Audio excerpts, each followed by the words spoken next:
¿Puedes hacer el...? Sí, espera. ¿Puedo? Sí.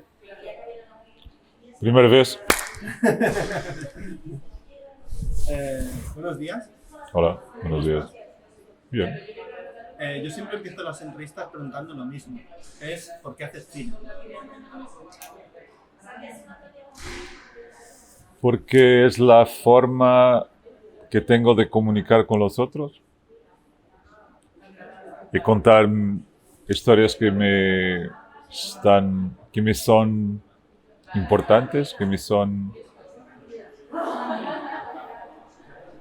Yo creo que es por eso, es porque no sé hacerlo de otra forma. Es por eso que se está detrás de una cámara. Ahora estoy delante de una cámara, pero estoy hablando del cine, pero lo que me gusta es que mis películas hablen por sí mismo. A mí no me gusta mucho hablar sobre lo que hago, porque yo creo que si lo haces es porque ya está todo en cada película. Y si piensas, hay mucha gente, sobre todo del inicio del cine, que nunca hizo entrevistas. Las películas siguen. Y es eso, lo que sigue son las películas, tu trabajo. Y no, tú mismo, yo no soy muy importante en ese juego. La propia película tendría que explicarlo todo. No hace falta que digas nada. Sí, o entonces tendría que,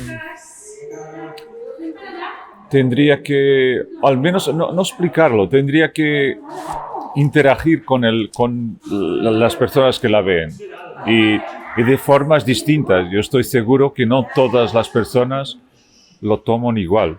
La forma de... Las películas emocionan cada uno de formas distintas. Es eso también que es interesante, es que después hay cosas como, por ejemplo, esa película como es una comedia, quizás hay una experiencia, si la ves con más personas en un cine, es distinto porque esa energía se contagia también. Y la experiencia hablábamos de Cannes, la primera proyección de la película en la quincena de los realizadores fue de las experiencias más fuertes que tuve, porque es toda una sala gigantesca riendo. Yo no me lo es que no me lo esperaba. No sabes si se va a resultar o no una película, es siempre un misterio. Yo creía que sí, pero...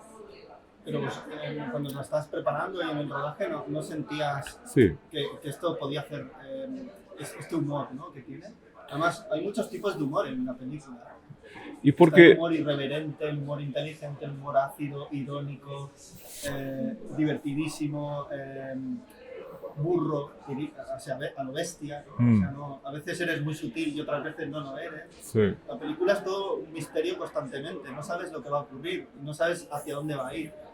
De hecho, empieza que parece una película de Manuel de Oliveira, una película clásica, y luego se va hacia otro lado. Parece una película pop, de estas que hacían los Beatles de música.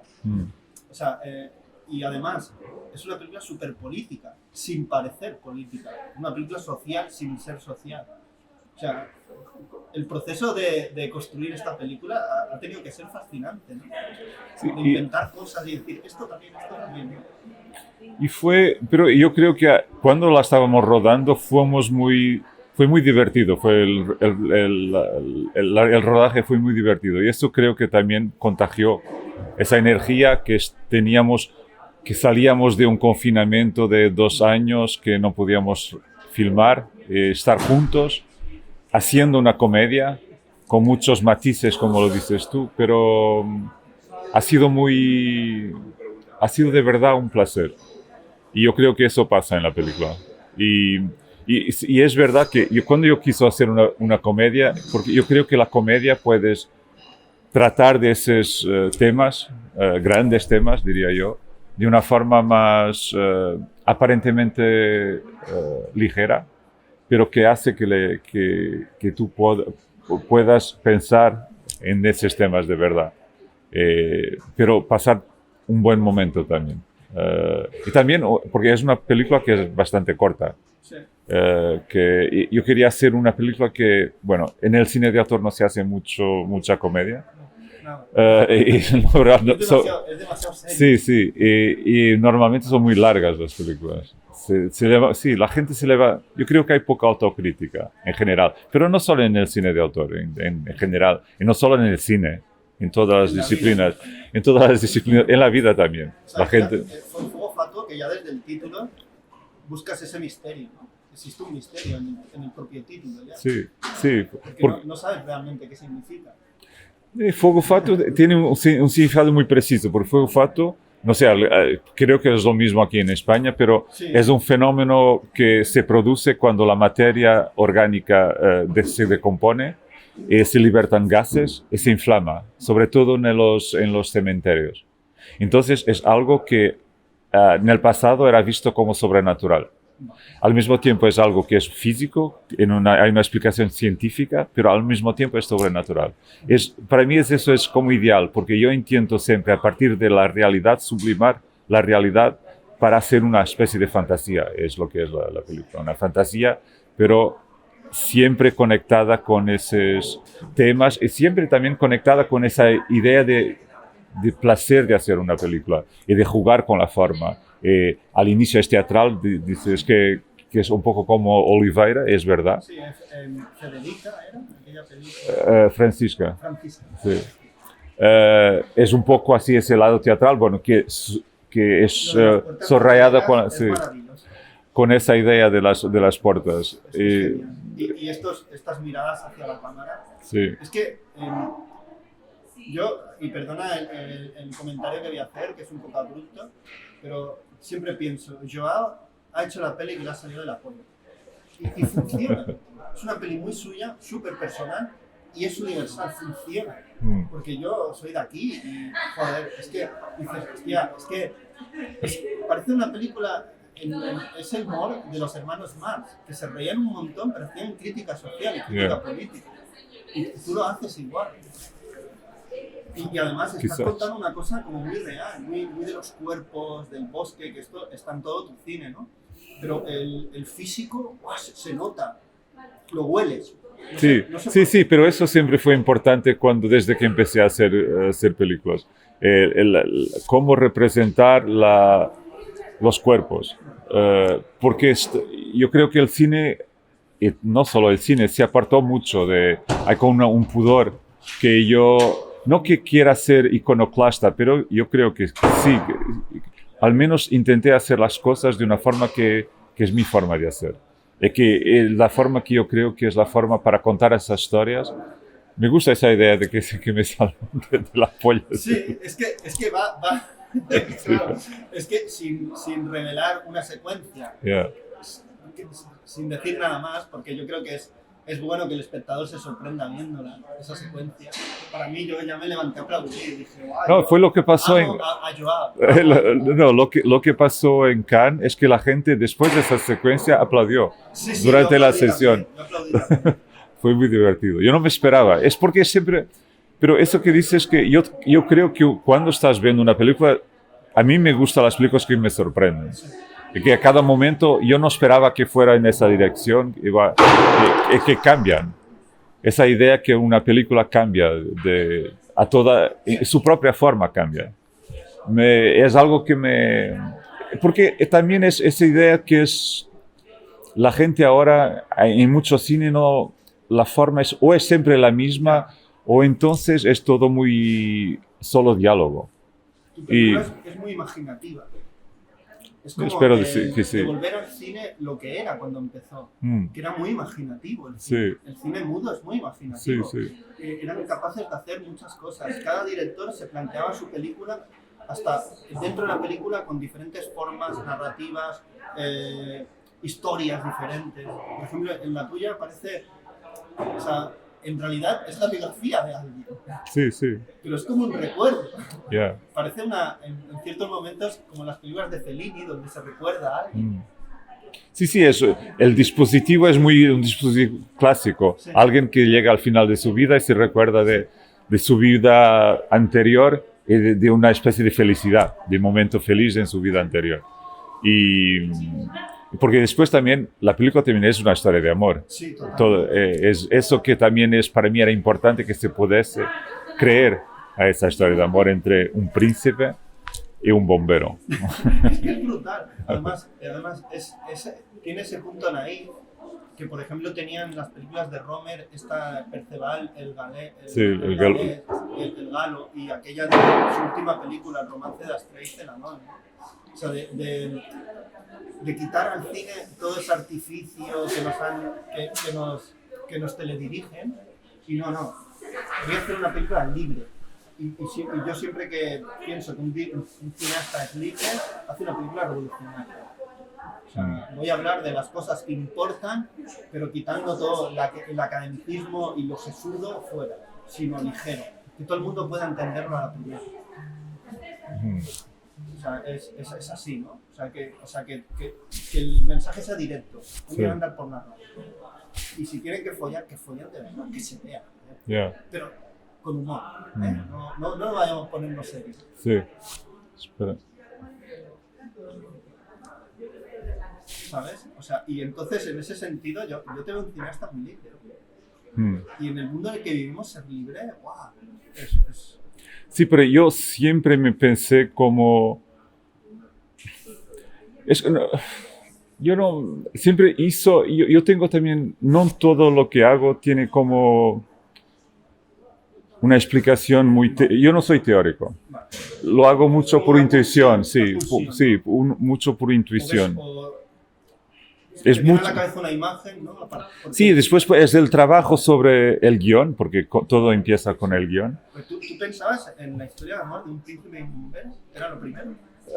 Sí, porque fue así un poco influenciado por... yo ya conté esta historia, que fui al dentista y miraba una revista de esas de corazón y que había un artículo sobre... un artículo, que no existe más, esa idea de alguien que vive todavía una especie de ficción eterna. Además, tiene ese punto de fábula. Yo en tu película, por ejemplo, tiene ese punto de las películas de Piel de asno, de Jazz de Mí. De esto ya te lo han comentado, La Bella Durmiente de Ado Arrieta, ¿no? Este tipo de cine. Jacques Demy es una influencia. Sí. Porque yo en tu película aparece un caballo hablando y me lo creo. En otras películas no me lo creía, pero en tu película me lo hubiera creído. Porque no sé, por ejemplo, la primera canción, es que es... y cómo juegas con las canciones, la música, el baile, todo tiene muchas capas en tu película. Y parece que no la tiene, porque es muy transparente, muy íntima, pero tiene muchas capas. O sea, hablas de la monarquía, del COVID, madre mía, o sea, qué manera más chula de hablar del COVID. Sin eso, trascendencia ni nada de eso. Y eso no estaba en el guión original, porque fue escrita antes del COVID, pero para mí era muy importante ponerlo porque hemos vivido todos eso en el mundo y era imposible ignorarlo, pretender que no existía. Entonces, para mí, porque yo creo que cada película que hago habla del mundo al momento cuando la hizo. O sea, es hija de la circunstancia. Sí, y entonces todo eso forma las películas. Es una especie de respuesta, ¿no? A lo que estás viviendo. O respuesta o es mi manera de reflexionar sobre eso. Es eso. ¿Y los dos actores, dónde los encuentras? Porque el chico moreno es bailarín. Sí, el bombero, André Cabral, él es bailarín, sí. El otro es aspirante. Sí, el otro es... pero no tenían, ni un ni otro tenían de cine, de hacer ¿Cómo una... trabajas con ellos? ¿Cómo construyes los personajes? Ensayando, trabajando, porque también como la película se debería haber hecho en 2020, después fue a causa por el COVID, solo la hicimos en 2021. Y entonces hemos ensayado mucho y ellos son muy buenos. También es eso, también hay cuando los puso juntos, Mauro viene de una escuela de representación. Y cuando los junté, miré que había una energía entre ellos que iba a funcionar. Y entonces, no sé, las cosas resultaron muy naturalmente también. Está es muy interesante porque la película se cuenta siempre a un nivel físico. No hay reflexiones, no hay un tipo solo caminando y pensando. No, no, No, hay un siempre momento, cuando se separan, sí, que hay un sí, poco, sí, pero es también lo que pasa en los cuentos. sí. Al final el personaje principal del cuento está deambulando, ¿no? Por el bosque y tal. Pero siempre hay, o sea, se relacionan más con el físico, el cuerpo, la carne, que por lo que hablan, ¿no? Sí. Y esto es muy interesante, porque esto en el cine no se ve mucho. Pero yo creo Se habla que, demasiado, ¿no? Incluso. sí, pero yo creo que hay mucho, en todas mis películas hay esa idea de que la historia puede ser contada con imágenes y sonidos y con cuerpos que están delante de la cámara. Eso para mí siempre fue muy importante. Y cómo representar esa ausencia que había de un poco de representación de algunos cuerpos que estaban un poco fuera del cine.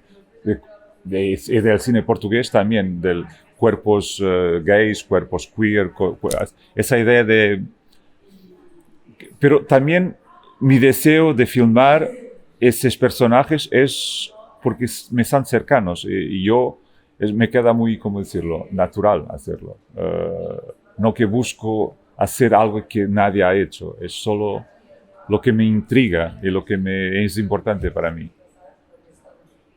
Y esta idea que a mí me parece súper imaginativa es la de escenificar los cuadros a través... ¡Oh, esto es fantástico! Esto es fantástico, o sea, te vuela la cabeza. ¡Qué guay! Pero la idea viene de la idea de los calendarios de los bomberos. El calendario de los bomberos es algo que existe de verdad. Y entonces ellos propios ya tienen una especie de ironía sobre su propia profesión en los bomberos, digo yo. Y a través del calendario de los bomberos he pensado, bueno, la pintura es algo que es muy importante para mí. Y hay algo que puedo, a través del calendario, ensayar y recrear pinturas de pintores que me gustan y al mismo tiempo no siendo pretencioso porque es un calendario de bomberos. Entonces están jugando a Caravaggio, jugando a Velázquez, están jugando a Francis Bacon.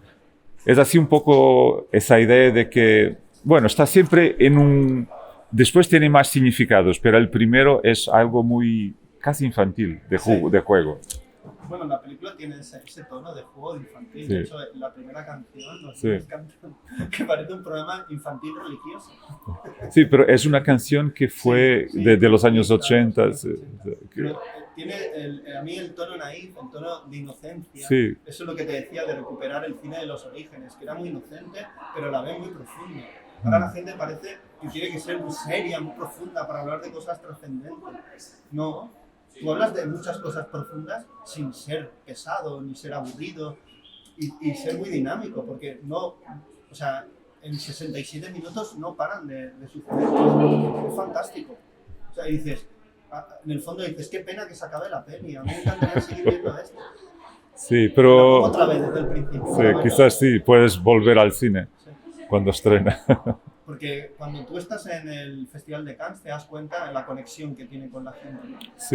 Sí, porque fue como estrondosa la reacción del público. Y después también la crítica estuvo muy bien. Entonces, pero yo creo que la gente necesitaba después...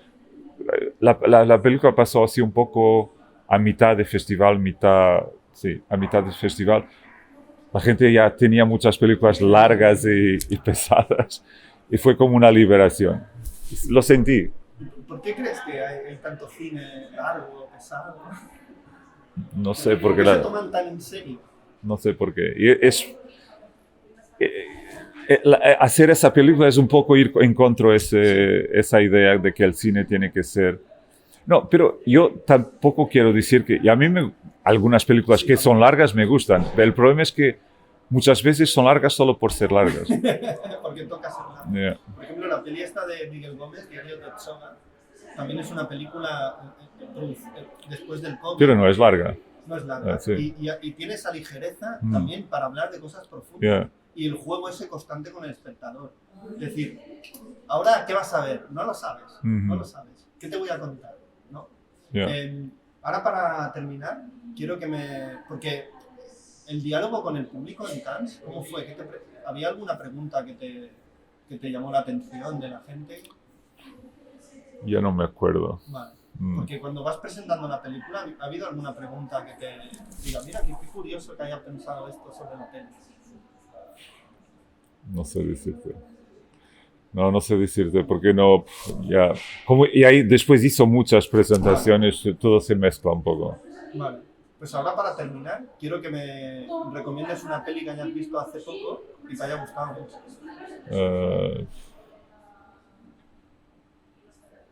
Déjame pensar. Es que últimamente no fui mucho al cine porque estuve viajando mucho y Vale, tampoco... Pues recomiéndame un cineasta portugués que te gusta mucho. Hay una peli que va a pasar acá, que es la peli de Carlos Conceição, que se llama Tommy Guns, que se llama Nación Valente, Nación Valiente, Vale, que pasa por esos días. está muy bien. ¿Y por qué esta? Es un chico que es su segundo largo, pero es su primer largo así más de ficción, y con más presupuesto, que siempre hizo muchos cortos, pero así mucho autoproducido, y también con esa idea de género, le interesa un poco el horror, el misterio, el thriller, el cine un poco del italiano giallo, sí. Sí, y ha siempre conseguido hacer sus películas un poco autoproducidas y ahora consiguió hacer, y creo, es alguien que le gusta el romanesco. Y a mí es algo que para mí es muy importante, esa idea de contar una historia, que me gusta mucho en el cine. De fabular, ¿no? Sí, de fabular, sí. Pues Joao, un placer hablar contigo. Un placer también. Y yo siempre digo hasta la próxima película. Ok. Espero que sea tan divertida y tan interesante como esta. De hecho, es Gracias. bonito, una fantasía musical. Sí. Es que esto es maravilloso. Una película que empieza así, de hecho se cierran las puertas y dice, una fantasía musical. Wow. Gracias. Gracias.